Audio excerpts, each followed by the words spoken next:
Now, those conversations are likely to be very different from those that you may have when you feel that you have full knowledge and you're tempted to make a bold, fearless decision. What's the risk here?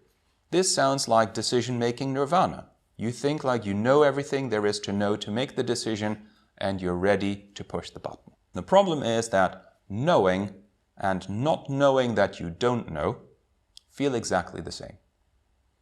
And so the risk in this quadrant is myopia, a short-sightedness that we stop exploring the full options because we think we know best. This is really where some of the executive overconfidence that is often covered in the press actually lives. How do we protect ourselves against that? In this situation, when doubt does not come naturally to decision makers, we need to build mechanisms that inject a healthy dose of doubt. We call this mechanism challenge. And to be very clear, challenge is different from confrontation. You challenge ideas, you confront people.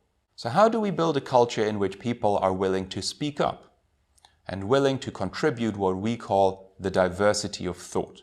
Because that's really what you need in this particular quadrant. When the decision maker thinks that they know best, how do we expose them to other ideas that might get them to question their own decision making?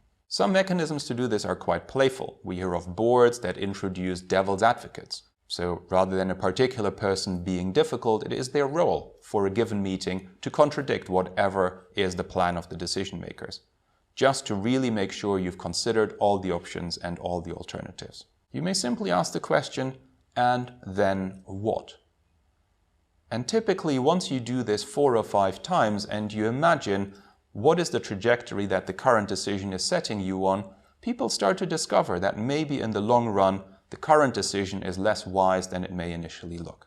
So what you do is you take a decision maker who is at risk of drifting off into this risky zone of myopia and bring them back to this constructive center of doubt, this time by injecting a bit of artificial doubt to counteract their fearlessness or overconfidence. Finally, in the top left quadrant, this is maybe one of the most interesting ones. This is intuitively the home of the overconfident, narcissistic leader who suffers from executive hubris, making fearless decisions with very limited and sometimes insufficient knowledge. So to protect against those decision makers, we somehow need to manage the risks and we need to prepare that sometimes they may be wrong. There is a second way to think about this quadrant though, because it is also the home of the radical innovator, people who are willing to make big bets at the forefront of their sector. Real trailblazers who make decisions in areas where there is no prior knowledge, where things are experimental, where things are disruptive, where things are radically new. Again, the question is, how do we either give them the humility or harness the humility to admit that they may be wrong? You prepare for the fallout that what happens if this big bet goes wrong? How do we de-risk our decision making? Can we somehow break down this big decision into smaller ones? Run some low-risk pilots, become more agile in a way that we fail fast and learn fast. Build worst-case scenarios or contingency plans, thinking about what if I'm wrong. But it does take a lot to admit the possibility of being wrong in the first place. If you think back to this initial question of mine, how do you feel when you make a big decision? How comfortable would you be to admitting those emotions in your workplace? Some workplaces are very open for people to authentically live and articulate their emotions. And if that is the case, great, go ahead. But we also discover that there is still quite a bit of stigma attached to discussing doubt, anxiety, fear, nervousness in the workplace. So if you find that you are in such a workplace and you don't want to have those conversations, look at the Power of Doubt framework. Look where on the landscape of doubt you find yourself in a particular situation, and then have a conversation about continuous learning, about validation, about challenge, or about preparation.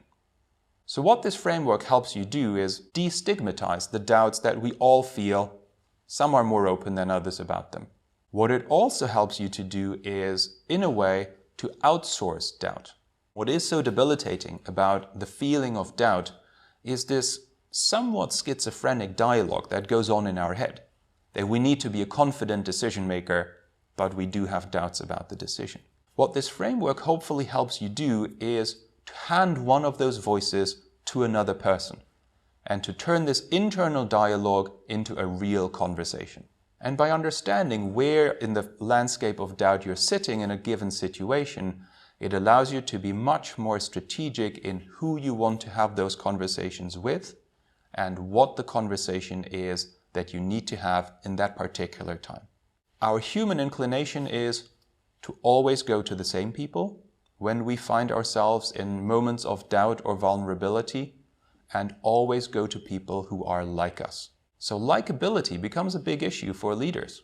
But if you look at the framework of the power of doubt and you really understand clearly what is the conversation I need to have, you start to have conversations with people you respect for the input they can have in your decision making. That will give you a far broader pool of people to work with.